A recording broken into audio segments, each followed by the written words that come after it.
il savait, je me nomme ton projet.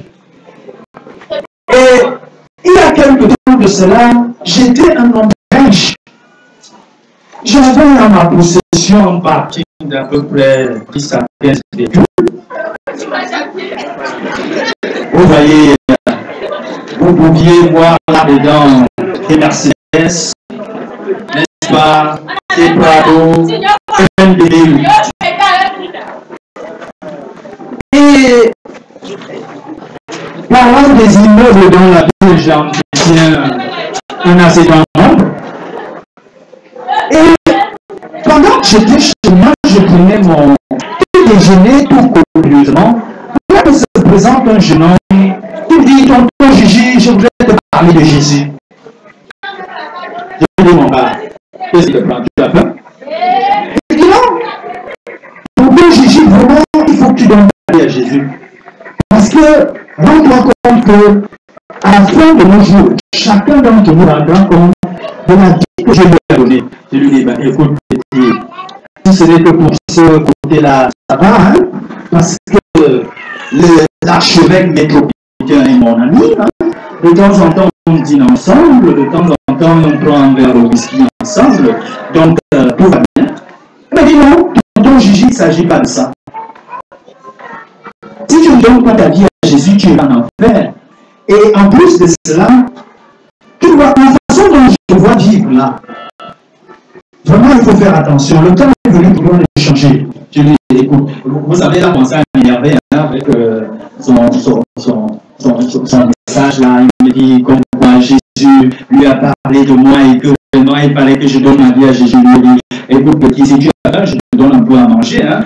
Et bien, si c'est pas le cas, il faut partir de chez moi parce que je suis un homme très occupé. Et on dit, moi, tonton, je dis, pendant que je pars, s'il te plaît, il y a une chaîne là, dans la ville de Yaoundé.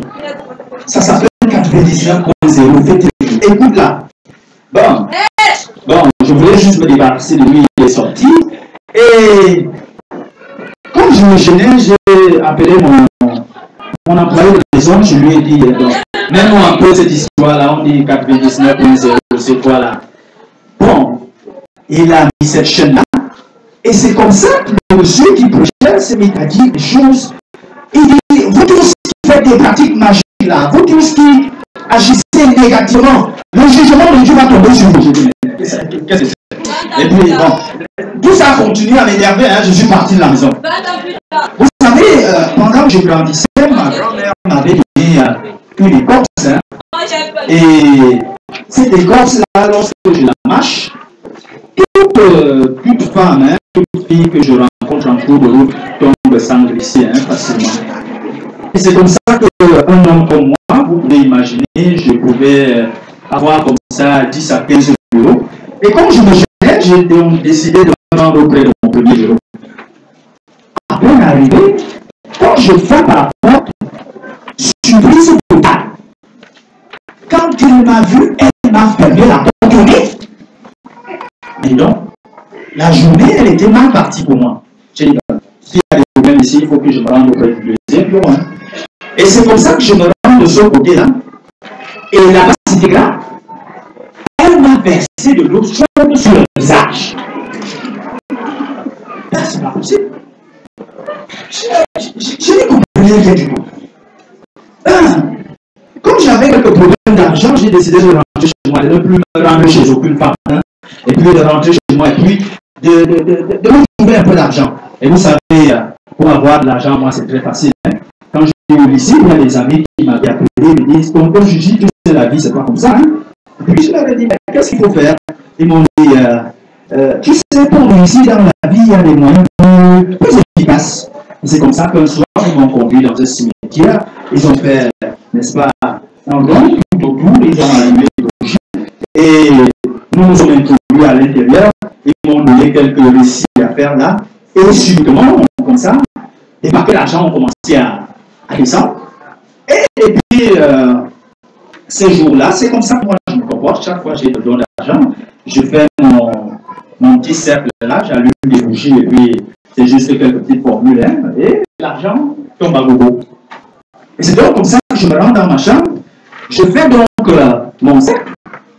Et puis, je fais mes récits habituels, pas d'argent. Peut-être que j'ai raté quelque part. Je sais que généralement, c'est à minuit 5 minutes exactement que l'on le fait. Quand je regarde l'heure, il était effectivement minuit 5. Donc j'ai repris la séance. Et quand je reprends, pas d'argent. Je dis, qu'est-ce qui se passe? Je suis sorti faire un tour. Je n'y comprenais, décidément, je n'y comprenais rien. Quand je reviens pour la troisième fois, je refais mon cercle, je veille à respecter tout ce qui avait été prescrit. Je fais mes récits, et là c'était très grave. Ce sont des coups de bâton qui ont commencé à pleuvoir sur mon dos. Assez! Assez!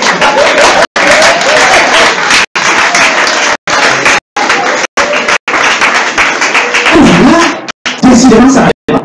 Et vous savez, à ce moment précis, la chef de radio continuait à parler, parce qu'elle m'exaspérait un peu, j'ai décidé de l'abandonner. Et là, on disait, quels que soient les problèmes auxquels vous faites face, si vous appelez le nom de Jésus, il va vous sauver. Appelez Jésus, on se retrouve et il va vous sauver.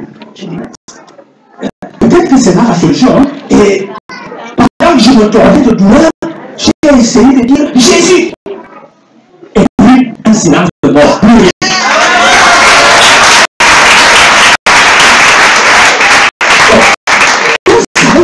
Ça marche. Alors j'ai commencé à crier.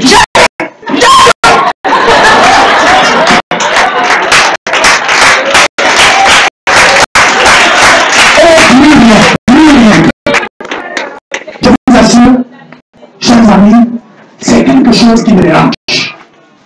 Alors, je suis comme ça en train de chercher, n'est-ce pas, les voies et moyens pour arriver à cette chaîne de 99 points. Derrière lui, un ami là.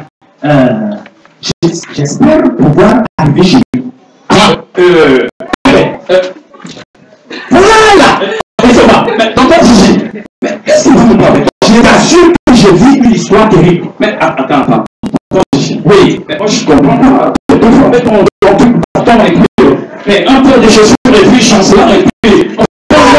Écoute, qu'est-ce qu'il y a dans ta maison? On est ici, comment je. Est-ce que tu te souviens de la dernière fois que tu m'avais parlé d'un certain Jésus là? Oui, tonton Jésus, mais alors, toi tu es comme ça toujours, on te parle de Jésus. Qu'est-ce que tu en as fait de lui? Écoute, à ce moment-là, je n'avais pas fait dans ses affaires. Mais je crois que c'est Jésus-là, il est. Mais qu'est-ce qui arrive avec toi? Est-ce que tu sais que nous, tu connais ce que nous faisions là? Oui, je suis plus dedans, moi je ne peux plus me rappeler de ça parce que ça va m'entraîner dans les mortures terribles. Écoute alors, j'avais besoin d'un peu d'argent. Et je me suis rendu dans ma chambre secrète. Oui. J'ai fait mes invocations. Oui. Et là, des coups de bâton ont commencé à pleuvoir sur mon dos. Coups de bâton, ton nom, j'ai cassé. Et ça va. Et il y a un petit garçon qui est passé me parler d'un certain Jésus. Tu sais, je ne trouvais pas à cœur à ces histoires-là. Mais, il y a une radio là. Oui, tonton. Je crois que c'est 29.0. Oh, tonton Gigi! Tu es toujours comme ça. Ton argent, ton sycomore. Descends de là. Oh, tonton Gigi.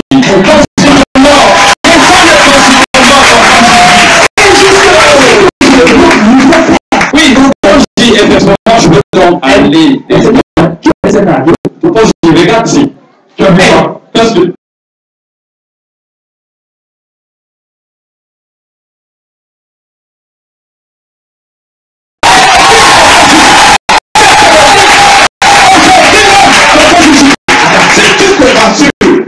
Tu mets les deux trucs à genoux et dans ton cœur, tu descends de ton sycomore.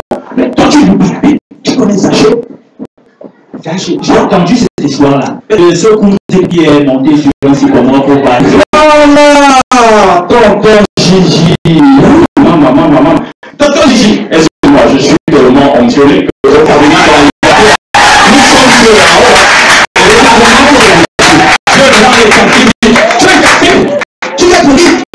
C'est vrai, je suis né. Et le grenade était là. Je suis prêt. Mais je suis prêt. Allons-y. Il a même fait un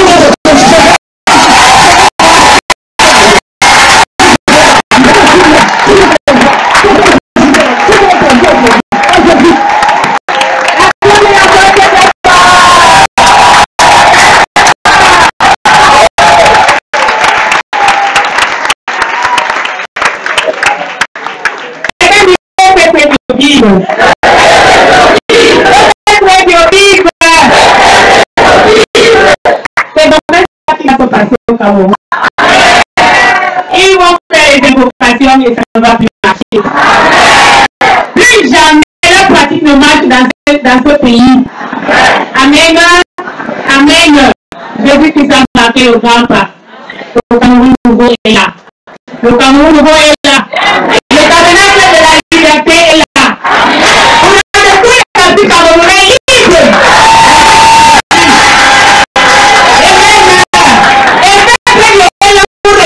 Dans tous les coins de cette nation, nous allons arriver au plus profond du Cameroun.